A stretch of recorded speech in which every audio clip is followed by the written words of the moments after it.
حسن بصری رحمه الله می فرمایند دنیا 3 روز است: دیروز، امروز و فردا. دیروز که با هر چی در آن بود رفت و گذشت، فردا را هم که شاید نبینی، اما امروز را داری، پس عمل کن. یعنی برای روز حساب و جزا عملهای نیک و صالح را بیشتر انجام بده و از گناهان توبه کرده به سوی الله بازگرد. فرصت امروز را به فردا نگذار، چون که فردا شاید نباشی.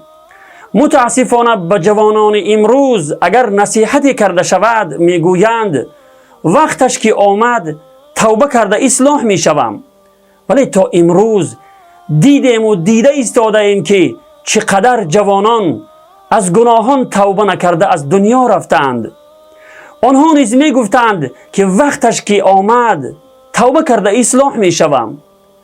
برادر و خواهر عزیزم، این نصیحت ها از در و یاقوت و مروارید هم با ارزشتر است. خوب اندیشه کن و روز جزا و حساب را فراموش نکن.